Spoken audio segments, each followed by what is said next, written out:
Hi, You. everybody. We're doing episode 4 of Sober.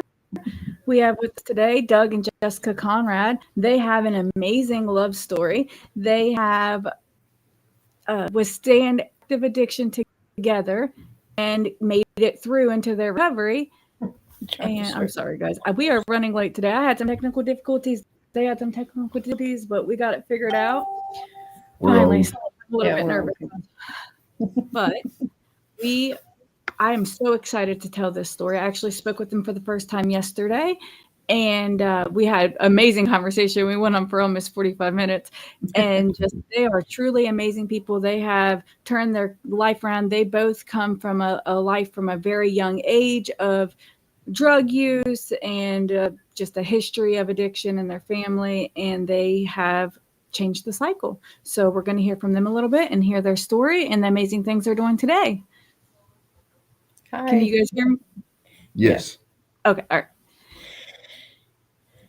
All right. So go ahead. Whoever wants to start, if you guys want to tell a little bit about your story, and then we'll take some comments and stuff. If anybody, I don't know if anybody is watching, but I started out pretty young. I kind of I grew up around alcoholics and addicts my entire life. I started off probably around 12 using pretty much every day. And, of course, it started with weed and drinking. And then it just throughout the years progressed to harder things that, you swear you would never try. Yeah. But as it progressed, become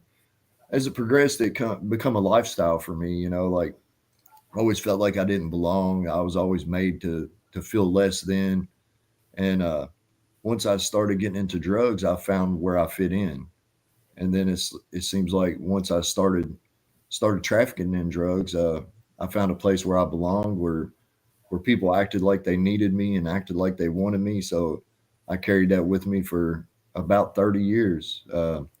I'm two trafficking cases in, persistent felon offender, several felony possessions, a couple gun cases. It's just been an ongoing thing. I've been sentenced to over 20 years to the state of Kentucky. Uh, but thank goodness the state of Kentucky, you don't do all your time. So I think the longest bid I ever did was 3.5 on a 12-year trafficking case that I caught out of Moorhead. that's still a long time. Yeah, Yeah. yeah, it's enough to see things change. And I swore up and down I wasn't going to do it when I got out, and I think I was high the same night I got out. And then I went through the probation and parole most of my life, and I would convince them I wasn't an addict. I'd convince substance use counselors I wasn't an addict. Um, like if I failed a drug test, I could convince them that I just had a relapse. And just a master manipulator. That's what we are. It was a lot easier to do back then too. Yes. Yeah, They fought it gets on to it. exhausting keeping up with all of our lies, don't it? Amen. Yeah. Man, it really does. Yeah, that's what my life was one big lie. And honestly, it was so much that it I'd begin lying to myself and believing my own lies. There was a thin line between what was real and what wasn't. Absolutely. I know when I got clean, I had to reinvent my entire reality. Like I had to figure out what lies I told myself were true, or what was lies. Like I had to completely figure out who I was as a person, learn what life, what people were supposed to do, and like what is real, because what has been not only what I made myself believe, but what was instilled in me at a young age, like Yes. was not right. Like I know we talked a little bit yesterday. I told you guys that like I was probably 13 or 14 years old before I knew that like everybody's parents didn't do drugs, that was not like normal. And that, yeah, we went to my friend's house and their parents would like cook dinner and take us out and pay attention to us. And it was completely different from what I had known my whole life. Yeah. Yeah, it's like I shared with when I was talking to you yesterday. Like it took me a lot of years to realize my life wasn't normal. And then even as an adult, like I carried on with the negative behaviors, and it took me many years, honestly, just until just a few years ago, to realize how messed up I was, and to realize how much damage had been caused. Some of it I caused myself, and some Braylon, of leave it him alone. wasn't. Sorry, But, guys. yeah. Oh, you're all right. Both of my parents, my mom did not use drugs ever. But my dad did. He was an alcoholic, but she gave him an ultimatum when we were really young it was either the drinking or us. So he quit drinking and switched over to drugs. He was involved in drug activity as a teenager himself and stuff. So, uh, but he had a lot of mental issues. Mom had a lot of mental issues that he caused. You know, he was abusive in almost every way. Physically, mentally, emotionally, he was abusive. And I don't know, when we were about, I don't know, I was like 16 or 17. My brother was about 19 when they divorced after about 20 years of marriage. And he was losing, you know, we were growing out of the house and stuff. And I guess he was afraid of losing everybody. So he started giving me pills and things. And before I knew it, I was an addict before I knew what an addict was. But myself, I also had started drinking and things, you know, at a very early age. About, I think 14 is the first time I actually remember taking a drink. And then by my senior year, I was drinking every single night, you know. So that's kind of how, where I got to where I was. But yeah, it's been a process now. Trying I'll have 2 years in October, and like trying to figure out who I am without drugs and alcohol has been a journey. It's been all kinds of emotions, you know, just trying to figure out now at 44 years old, what am I supposed to do with my life? You know, what's my next chapter look like? How to live a normal life. How to be normal, live normal. We're- But Yeah, what is normal? Yeah, like you yeah, guys really are an inspiration. We have people commenting on TikTok saying you guys are awesome, and oh, just- cool. I really think that you're good. I know that I got different screens up. You guys ever think that I'm like not paying attention? I am just checking comments on other, You're fine. fine. Everywhere else. We But understand. like I cannot believe, like, I want to talk a little bit about like the struggle you guys told me. And of course you don't have to share anything live that you don't want to, but about when you were both in recovery and you were in separate facilities and you guys still made it work. Like, and everyone was telling you guys that it wouldn't work. And you said, screw them, you know? Absolutely. Yeah. You know, that's one reason, like we had talked about, you know, doing this podcast. And that was one reason, because there was a long time we wouldn't get clean because the first time we tried to get clean, everybody told us we wouldn't make it. Yeah.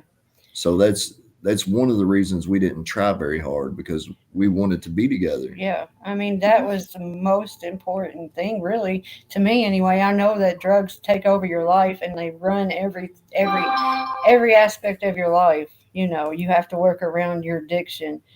But that was the one thing I was sure of. You know, we were told that if we both don't get clean, if we both can't get clean, then we have a 0% chance of making it as a married couple. And even if we did, it was still very slim. Right. So for a long time, we didn't even consider really getting clean. We had talked about it, but we both knew that if we both weren't ready, it probably wasn't going to work. So, And she was ready way before I was. Like she kept telling me, you know, you need to shut it down. You need to stop. You know, you're going to go to jail, which of course she's usually always right. You know what I mean? no, I mean, I had the epiphany one day that meth was going to be the end of us. Yeah. And I told him that. And it got and pretty it wild. daggone almost did. I mean, it took us into deeper depths of darkness than I ever honestly.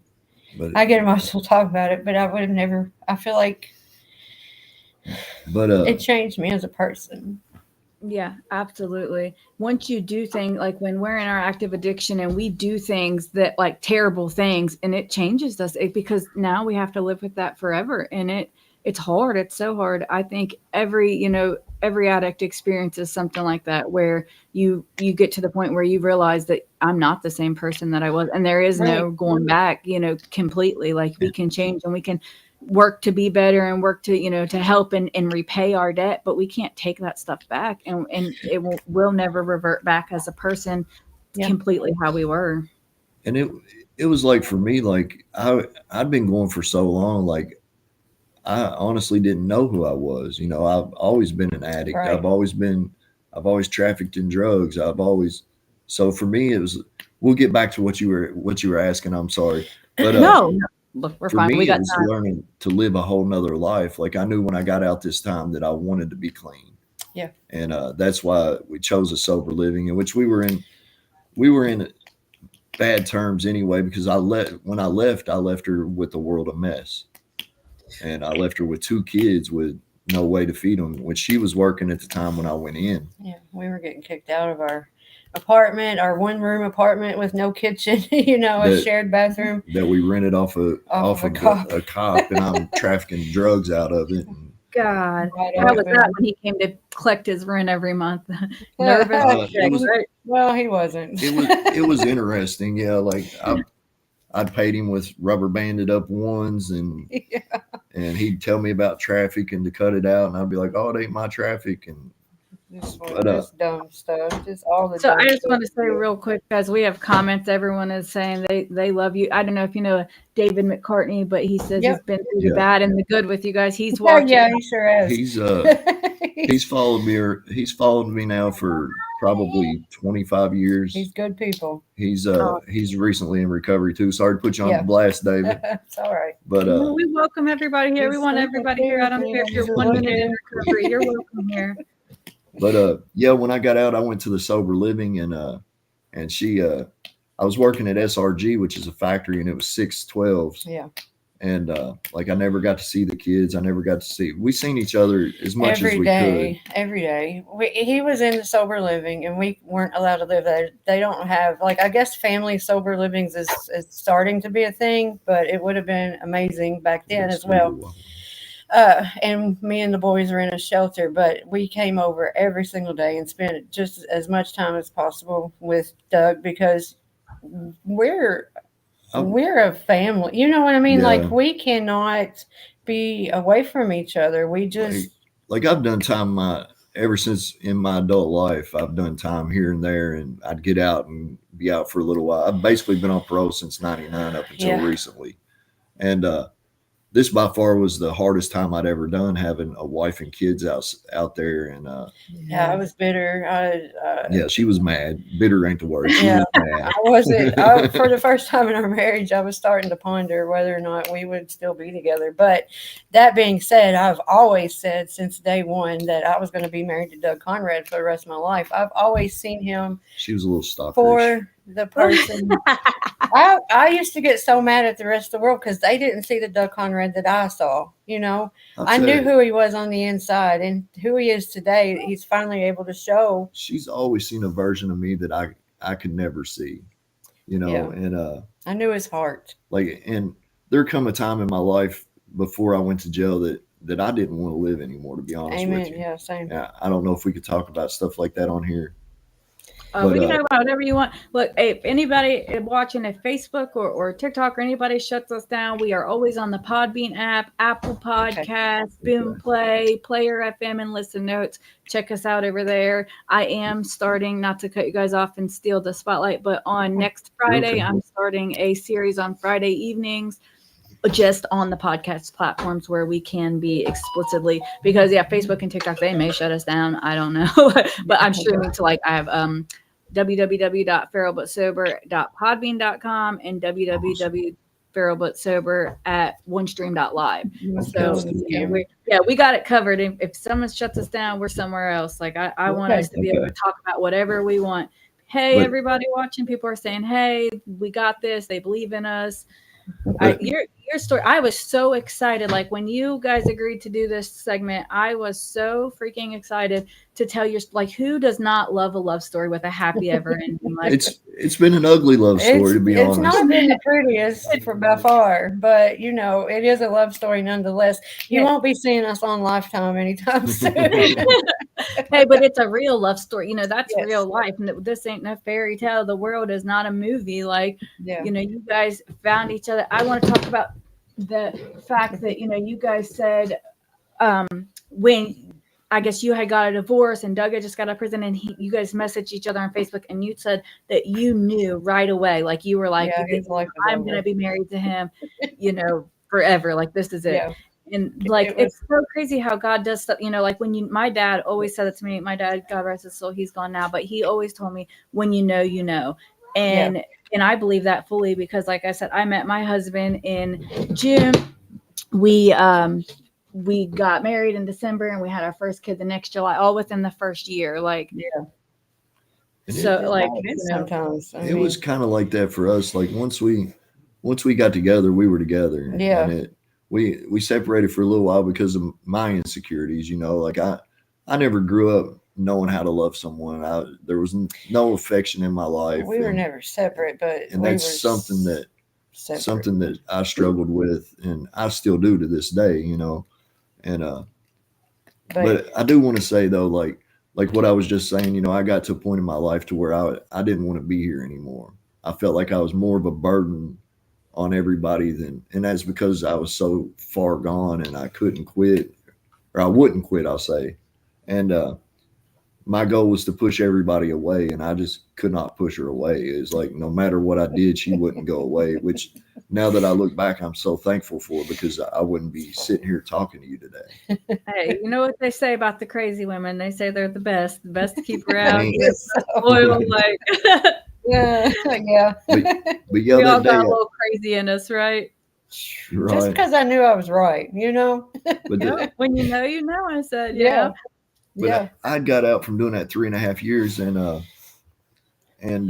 when I got out, like it's lonely when you go in that long and you come out, especially when you just been doing drugs your whole life. Like everybody forgets you, everybody leaves you, and I seen her light up on Messenger or Facebook or something, and I sent her a message, and I was like, "Hey, won't you and your husband come pick me up? Let's go do something."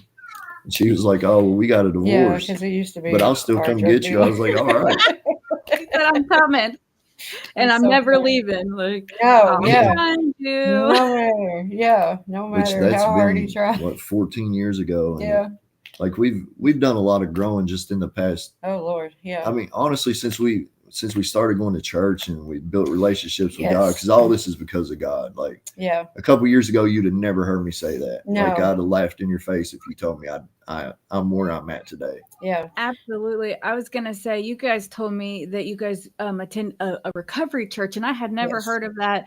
And that's crazy. That's amazing, like crazy amazing to me that you guys have such a dedicated group of people that commit their lives both to God and recovery. And Yeah. Shout It's, out to our Apostle Paula Wilson and Redeemed Outreach and Recovery on 309 Wood Street, Maysville, Kentucky, because I'm telling you what, we went in to that church, and it's a spirit-filled church, and they do nothing but just lift you up and champion you, They're- build you up. That she's discipling all of us. I'm- She's teaching us so much. So we can go out and help other people, bring other people to salvation. Because where we're at right now is all God, and I've 100%. I've got to say, like, I know we talked about it, but there was a whole lot of my family that I had to step away from. Yeah.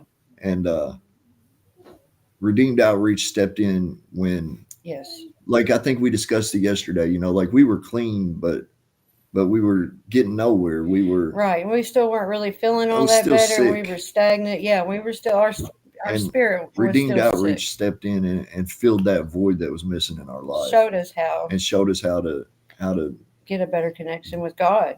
And since that's happened, it's like we've been on a rocket ship, and we're Oh. still soaring, because just all the blessings that come in, and all the things that we get to do to help with our community and our church It's- events, like yeah, outreaches and things. It's just my whole life is helping people from daylight to dark, Yeah. every day, all day. Like I've got things to do the rest of the day. I've got things to do tomorrow, and yeah, this is what we like prayed it's- for. So yeah, sometimes you got to no watch. idle hands for you, huh? uh, No idle hands for you guys, huh? Oh no. No, because honestly, that's a good point. I mean, they say, what do they say? Idle hands are the devil's playground. You Yeah. know, so I mean, when you're sitting around bored and stuff, it's a dangerous place to be. You know, Absolutely. so you, in order to keep what you have, you got to give it back. So You you know, got to that's, work. yeah, yeah, And I've got to say, even through all these years of addiction, because we had what 10 years of addiction together. together, But yeah, between all that, I helped raise my stepchildren, who are amazing. They're not kids anymore, but but they're amazing. They show me the utmost respect. They taught me how to love, and yeah. then our kids are very respectful. Our two sons, and like I don't know how they've turned out the way they have. I guess like We were doing something right with them. We respect is a big deal, so we wanted to, teach them respect. You know, Absolutely. And that does say something about you guys that, even in your active addiction, because I know you guys aren't, don't have very much like clean time in. So if your kids, they're that old, you guys must have at least been doing something right, trying to. and I mean, we don't just love don't them. get us wrong. Like I was that dad. Like I there's no shame in my life today because I don't have to lie about anything. But I was that dad that would throw my kids in the back of the car and we'd go deliver dope. My son's been through a house raid. We've dealt with social services 2 or 3 times. Yeah, Uh, like it wasn't, like I said, it wasn't a pretty love story, but we've survived a lot that yeah, a a lot of lot. I feel a lot of other couples wouldn't have made it through. Like we were told to separate by social services. Yeah, yeah. It's been a journey to say the Yeah. least. But you know, But today, like the people that are in our lives, like I'm going to give a shout out to Jonathan Gay, the Commonwealth yeah, Attorney, for yes, this absolutely. area. He goes out of his way to show his support for the recovery community, and Hmm. like he's He really shows up, there, and he shows up, and he comes to drug court cookouts with his family, and just something different. And he's trying to make a difference. And and he is, because that's a huge boost. she left. Are we still alive? No. Oh, we must have got kicked off or something. Where's my vape? Gosh,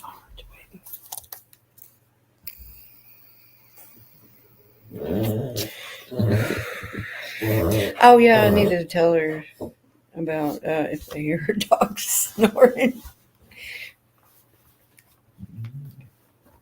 I don't know if we're still live or not. Okay, here she is. Okay.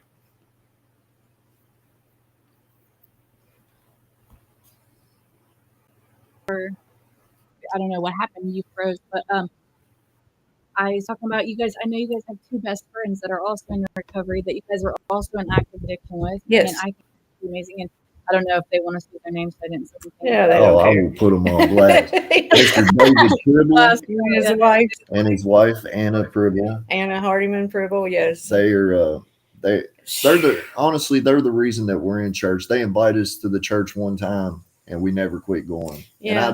I honestly, I'll be quiet here in just one second. You But don't I honestly I seen how much joy they had in their life. Like we were clean, but there was no joy. Like I would go to work, come home and go straight to Yeah. bed and sleep because it was depression, I guess.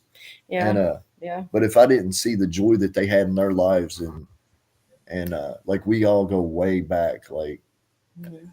and Yeah. I mean, way back. yeah, you want to explain that, man? It's kind of everybody else thinks it's weird but us. But okay, so we've known each other since middle school.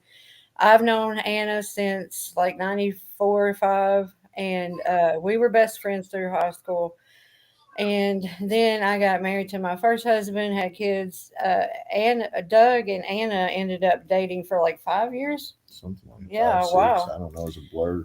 We were all in active addiction together. When I met David in active addiction through Doug, and But I just don't know. Me and Anna are always going to be best friends, no matter what. It's not weird. We're secure in Yeah. our relationships and Absolutely. our place in God. they're our best friends, and Yeah, it's like I I feel blessed to have someone in my life that we shared a lot of things together through life. yeah, you know, and to still have that person in my life that I could speak to. And like I joke around all the time and I'm like, I thought after 20 years you wouldn't be able to tell me what to do anymore. But she was still putting me in She my tells place. us both what to do. Honestly, her and Doug came to the hospital when I had my first child, Katie. They came to the hospital to see us, you know. So I mean, it doesn't just And because you're exes and things like that. It doesn't have to be weird And or there- hostile or No. anything, you know. and there's so many of our friends today that are in recovery. Like they tell you to change your person, places, and things. I changed my places or people, and but something kept calling me back home. And I think it's all the years of being out there in the madness. And I wanted to show people that there's another life out there that is possible because I didn't know myself. No, I didn't feel like I deserved it. You know, Yeah. all the things I've done out Yeah. there, all the substances I put on the streets and all the, you know, and it's just too, but anyway, I'm sorry. you're fine. But I wanted to come back home. So I worked recovery for a year and a half hmm and I got my peer support. That was like my main goal when I got out. And they tell you to set goals. And I had somebody else, he worked, Jamie Whaley. I'm going to put him Yeah. on blast too. These good But people too. he said, set you some goals. And I seen him, I don't know, a couple months later, and he was like, have you reached those goals? And I'm like, man, I've exceeded those goals. Yeah, Like, beyond. I don't even know what to expect anymore. God just keeps blessing us and Yeah. blessing us. Yeah. You know, and we're not special. What he can do for us, he can do for anybody Yes. else. You Absolutely. you just have to get, you know, a lot of people say, oh, I don't like religion and stuff. We're not religious, I but didn't you either. need to have that spiritual connection. That's why it's in all the steps, you know. Like I said, 4 years ago, my son asked me what the building with the big T on it was. Yeah, I mean, they do. And it took me 2 or 3 days to realize he was talking about a church. So, And now we're leadership in our church, Yeah. in leadership in our church, and Mhm. our kids come to church, and well, when they're home. we're working on that, but they do come quite a Hey, kids bit. are tough, man. It's an environment for them, so you know, but Zane's all about it, of course, but you know, but we're getting it's very important that we instill that into their lives, you know, so that they can, even if one day they can stray like I did, I strayed, but God will call you back, you know. Absolutely. God knows what he's doing, guys. Like, Yeah, God, amen. and All I'm right, not, well, you Go know, ahead. anything on anybody, but just that's, you know, that's what I believe. And I think that Right. he, you know, he takes care of us and he knows, like I was talking to my daughter the other day about, she's actually going to get saved this weekend and tomorrow. Amen. And we were talking about it. Yeah. And she said her preacher had told her something along the lines of like, God has to ask you to be saved or something. And she was very confused because she thought, you know, like, I don't know. And I was like, Yeah. talking about how he calls to you, you know, and I just think that it just put me in mind of you guys, how you said like right away, you knew, and you guys like did not give up. Even when everybody, you said like your therapists and counselors at your facilities were telling you like you have like no % chance. And you guys were like, Yeah. And we had people that were like, when I went to jail, people would make up things and tell her, and Yeah, and it was people would ridiculous. make up things when They I got want you out. to fail. They do. Like No, today, I try to watch I don't the know if things that was I the right thing do. to say, but I try to watch the things I do because I know that they're, and this might sound conceited or whatever, but I don't mean it like that. But I know people are watching. Either they're watching to see how far we can go, or they're watching to see if we Yeah. fail. yeah. And so I try to carry myself different today. Yeah. Like the man I am today is not the man I was 3 years ago when I went in. And Yeah. you know, Same for me. Yeah. today I'm a real father. Today I'm a real husband.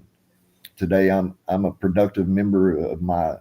You know, 3 Community. years ago they told me I was a danger to my community. Yeah. And then today, like I work with the homeless today, you know, which is a blessing. I'll say it. You are being like, you don't want to give yourself the credit you deserve today. You guys are leaders. You are examples. You guys are inspiration to others. I'm trying And- to. I told Jess 3 or 4 months ago that I wasn't going to quit until I made a difference. Yeah. And And you I know already have. it's like I don't want people to feel like I'm out here bragging, or because No, it's all God. you know, Absolutely. and Brag I just though. want Give people to yourself the credit. You guys deserve it. I just You want guys people are to really realize that there is something possible, and if I could do it, especially all these people, like David will tell you, he knows where I come from, Yeah. and Both Davids. yeah, and most of the people that joined your group that are my friends have been there with me and seen me at my lowest. And me too, you know, but like, You held it together a little better than me. you I was a little wild, but Like- nobody ever cared. You know, none of my family ever cared that I was out there doing what I was doing. You know, if that was normal to if them my family too. members were gaining from me out there trafficking dope, then it's like a lot of them didn't want to see me get clean. And then I had one tell me here recently, a cousin told me that he was mad at me for leaving them behind. And it's like, man, you could be right here with me. Yeah. And I can understand Absolutely. it because I did targeting. Like he had a little bit of money and I knew he had an addictive personality and I stewed on it for quite a while and I called and it just reminded me that some amends are real close that you kind of look over. Yeah. And I had looked over my whole family, you know, because I took advantage of my whole family. If they did the slightest bit of drugs, I'm trying to get them to buy every bit. Yeah. Absolutely. I think we all did that, you know, or and I did. I know like people, I had a good friend and I won't use her name, but she did just a little bit of pills and stuff. And, but I got on the heroin and she, I knew, you know, her, like she had a nice car and she could drive because I lived, up in like southeastern Ohio. We was about 45 minutes from the city, which is where I had to go. So like I always had to have a ride. And you know, you always want a nice car, so that. But yeah, I did the same thing. I targeted her, and I Yeah. fed it to her, you know, and then got her hooked. And I mean, and that's And Part of it's it. It is. everything I did, like I would try to make people feel like I was their friend and I was doing it for them. But to be completely honest, everything I did had an underlining. There was something in it An for me, or ulterior I wouldn't have motive. been doing it. Yeah. Whether it was giving somebody something while they were sick, so that I knew they would come see me on payday, you know, or just whatever, you know. He was very good at slinging dope. I mean, he really was. That was my career. Like I made a job out of it. I guess you could call it. I guess they told me I was a career criminal at one time. Yeah. And but yeah, But thank God that he says in Jeremiah 29:11, for I know the plans I have for you, plans to prosper you, not to harm you, plans to give you hope and a future. And that's exactly what he's done. And like I said, he's no respecter of persons. He can, if whatever he's done for us, he can do for anybody else out there. You know, and anybody could reach out to us too. You know, reach out to us through your group, or I mean, I don't care to put my number out yeah, on absolutely. social media. If anybody needs help, I can get you. You I have can get you nothing into to be treatment ashamed facilities. I'm the plug on treatment now. of. Yeah. absolutely. And that's Very- what I want this group to be about. I want us to be able to come here and share our honest thoughts, feelings. If we're struggling, put it out there in the group. Somebody will see it. I know somebody, I don't want to throw her under the bus, had posted a comment in our welcome message earlier where she was struggling a little bit. And I directed her to some, because I am not certified, you know, yet or whatever. So I directed her to somebody that could help. And Yeah. I mean, and that's what you know, reach out. Doug, Jessica, Deborah Bloomfield, any of them people are amazing. Just, you know, they will help you. If anybody, I don't want anybody to struggle. I want that to be what this is, to come here to find resources and to find Yes. community, and, you know, because that's what we need. Ultimately, I feel that's where I was struggling. I've been clean for quite some time. And I was struggling mentally. I was depressed, and I have a beautiful family. We own our home. Like I have nothing to be depressed about, but I just was, because I felt like I was nothing or something. Yeah. I don't know. So like I I'd like want to- people to know that you're not nothing. Your experiences are valid. Yes. Like Yeah. Yes, you are worth it, 100%. And most of us never thought we were worth it, but that is another big thing that I want people to know, that yes, even you are worth it. You deserve it. You deserve a shot at happiness. There is a happier life out there waiting for you. I mean, and I'd like to mention too that, you know, one thing that's that's not mentioned when you go to these AA, NA meetings and you're in recovery is it's lonely. At first, it is lonely. In a room full of people, you are lonely. And but I'd like to say, you've just got to keep pushing forward because every day it gets a little better. You know, some days are worse than others. I've been blessed to where I don't really have triggers, but I know other people do. Mm-hmm. And all I can say is pray and talk to God about it because I feel God took that from me. He did. And that's the only way that I would succeed because I'm weak. I had went and started the MAT program. I know it's a very crazy subject. Everybody's got their own opinion of it, but whatever it takes. It's whatever it takes for you sure. personally to get clean and stay clean. As long as you're not out there sticking a needle in your arm, overdosing and stuff like that. You do what it takes for you, and don't worry about what anybody else says. Because it's not their recovery, it's your recovery. And I was trying to come off of the Suboxone that I was prescribed, and God bless, that's one of the hardest things a person can do is quit cold turkey. And I was just in a very, very dark place at that point in time, and I was in bed 24/7, with all the symptoms, and and yeah, and it was the most miserable thing ever. But when I was in bed and I could just feel the darkness surrounding me. I could literally feel it, and if I died, I didn't care, which I hadn't cared, I wouldn't have been mad about it for a lot of years, as a lot of us do. But, and I feel like God told me, get up out of this bed and go to that church and throw yourself into every single thing that they offer, or else you're just going to lay here and die. And that's what I did. And once we started doing that, slowly, things started better and better, for both of us, our whole family, like that. I always had that emptiness in my chest. It felt, it was so, I had such a void in my heart, in my chest, that for most of my life, it physically hurts. It would physically hurt. You can have actual physical symptoms from depression and things, and, I got baptized at 9 years old. My brother was 11 when he got saved. And I remember by my 10th birthday, sitting around the table, everybody was singing happy birthday to me, and I was sitting there wishing I was dead. I went from feeling so great. And so because I just got baptized, the feeling that came over me was just amazing. But then my very next birthday, I was suffering from depression so bad that at 10 years old, I was wishing I was dead. And it continued like that for all the way up until about 2 years ago, so, a year ago, really. So, I mean, it's to go from such a dark place at such a young age to, I'm going to cry, where we're at today. It's just the most craziest. Could have never convinced us years ago.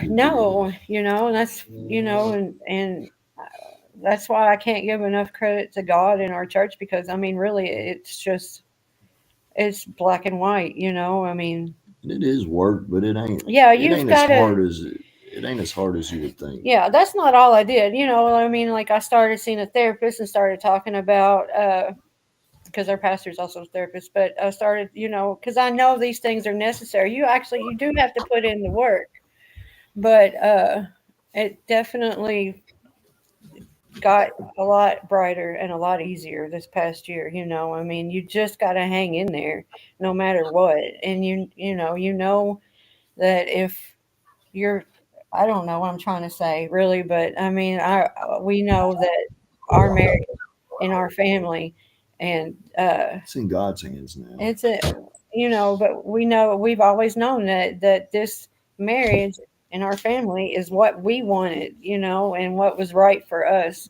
So it causes you to really put up that fight that you have to put up. I mean, you guys fought hard for a long time too. I want to say, I don't know if we've said so far on here how long you guys have been together, but it's like 14 years, right? Yeah, 14 years together. We'll be married 13 years in October, Wow. Which is also the same age as our oldest son. So we had him very quickly. I think 3 months into our relationship, I found out I was pregnant, and And I thought I couldn't have kids. yeah, we both thought he couldn't have kids because he was what 32, 3 Three. years old when we for the first time he had a child. So we were both convinced it didn't matter. He couldn't have kids anyway, but God said, yeah. God knows. God knows what He's doing. It wasn't time. It wasn't time Right. yet.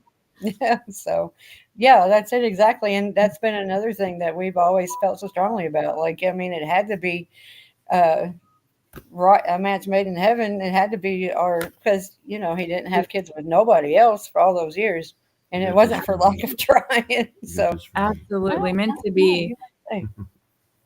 I mean, you guys, and I know that we talked a little bit yesterday about, Doug, you said like how it feels to have that you'll see like cops stop you at the gas station now and be like, they have arrested you so many, you know, how many Yeah. times, and now they're congratulating you and wanting to work with you. And Yeah. I mean, I actually got to go to a police training not long ago in Moorhead and talk to I'm going to say 60 or 70 cops about addiction and recovery, and what they can do And to help. there were several of them that I knew personally and knew me personally. They And, never knew my name until I married Doug Conrad. I'll tell you that. I'll tell you, I also, you know, like once I got out and got to doing better, I contacted the local sheriff's department and I apologized to them, you know, and wow. they are, you know, I'll give a shout out to Tim Smith too, the Fleming County Yeah. Sheriff. Like he's trying to do things different. And, you know, since I've started doing the right thing, I've gotten nothing but the utmost respect from the local police department. And, Absolutely. you know, A lot of them really do just want to help. Like, I know we think like Yeah. when we're in our addiction and they arrest us and we're like, they're assholes, you know, but Yeah. really we're the assholes. We're the ones out here doing what Right. we're not supposed to be doing. God knows what we're getting arrested for, you know? I Yeah. will say it has to be so disheartening for them to see the same people because they know what we do. You know, they A lot know, of them went to school with us, even. You know, I mean, they know us. but to see us and know we're dying and we're killing ourselves and they think we're just dumb.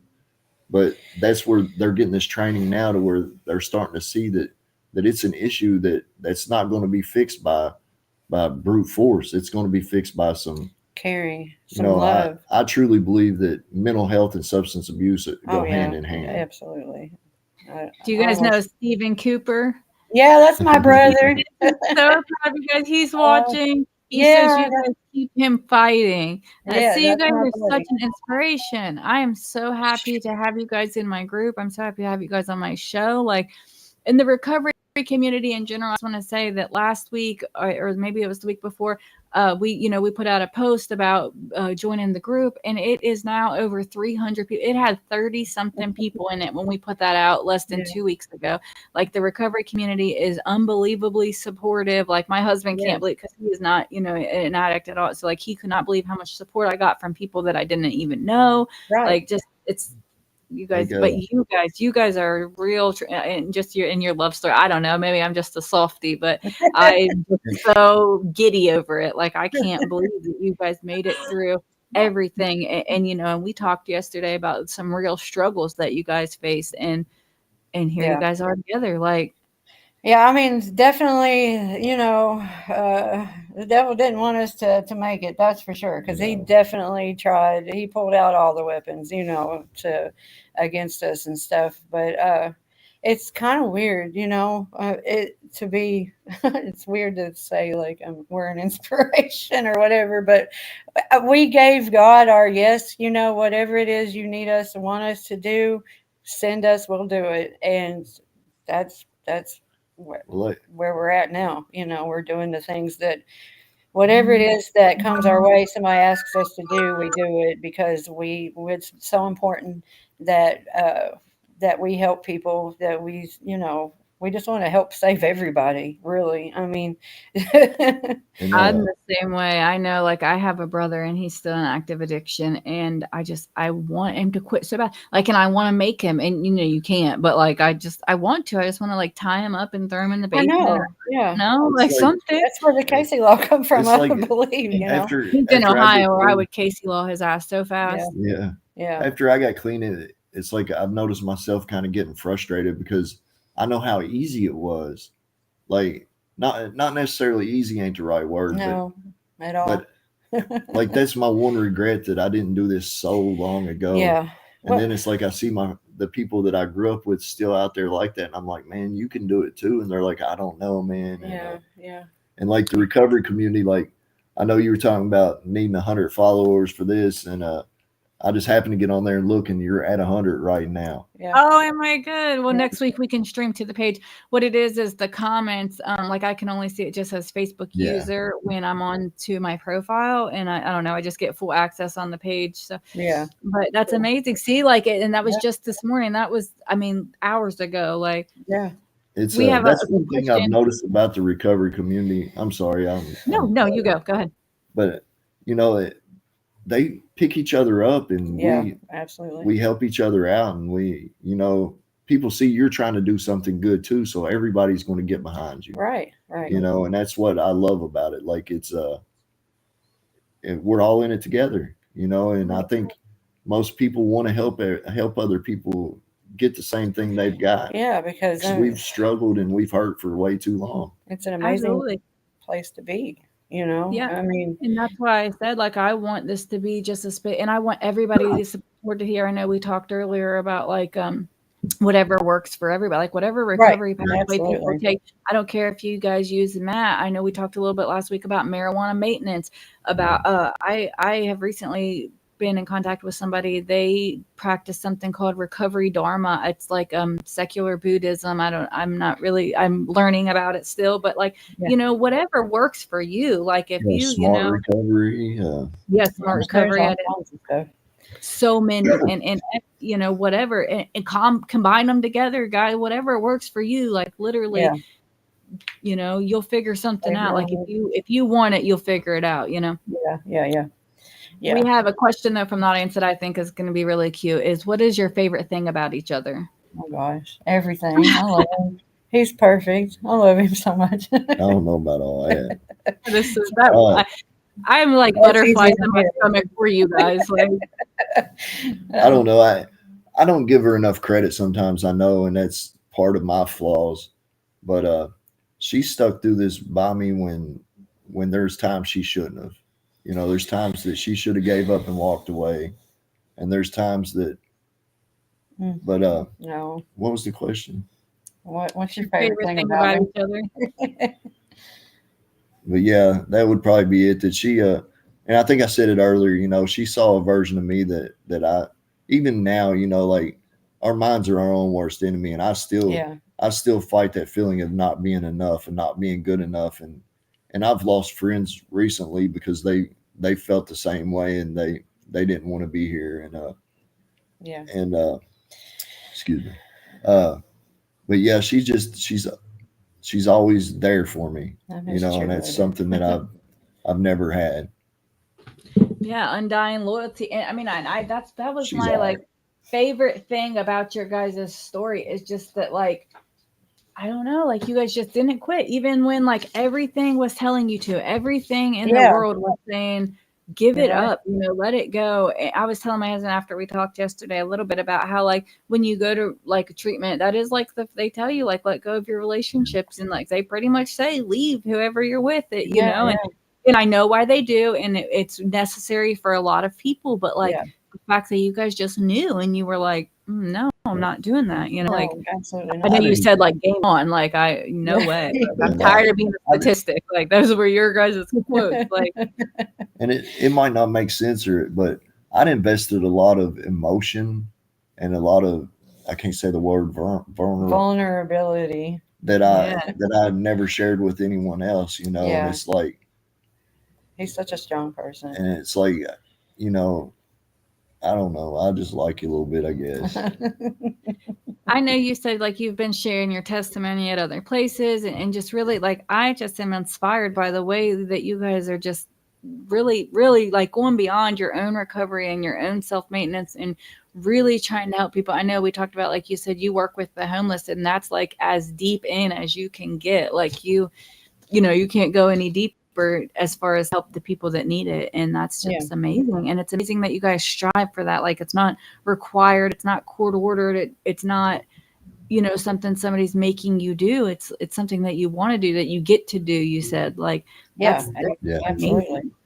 Yeah, and it's not, anybody, even if you don't suffer from addiction, depression, and things are Right. such big hurdles. You've got to just reach out and get help. It's hard, I know, to go and talk to a therapist or anybody. That was one of the very hardest things I've ever had to do. Doug was always real good about, let's talk about our problems, stuff like that, but not me. I can't. I Mhm. close up Yep. and close off. But it is such a freeing thing to do, to be able to go and talk to a professional that can help guide you, and let you know that you are not crazy. You're not alone. This happens to so many other people out there. You've definitely, your mental health matters absolutely 100%. You get yourself right, and no matter what it takes, you know. Absolutely. Yeah. You got to do you. You have to worry about you. That's another reason I think you guys are so incredible, because I said I had a hard enough time pulling my own self out of addiction. Like, there is no way I could have brought somebody with, I had my oldest daughter at the very end, Yeah. and that was hard enough to, I don't know. I feel It, like it's been helpful. yeah, He's been my peer support this whole time. it's definitely helped to to have somebody to lean on through it all. And Talk to you. where we're like, she's gonna love that I say this. Oh gosh, Earmuffs. you can't. But it's like we know each other so well. It's like sometimes we don't even have to say words. We know what each Yeah, other's absolutely. thinking. Yeah, And you can guarantee if one's thinking it, the other one is if too. I'm feeling a certain kind of way, she knows it, and the same with me. Yeah. So it's been helpful in that way. Right. Yeah. Yeah.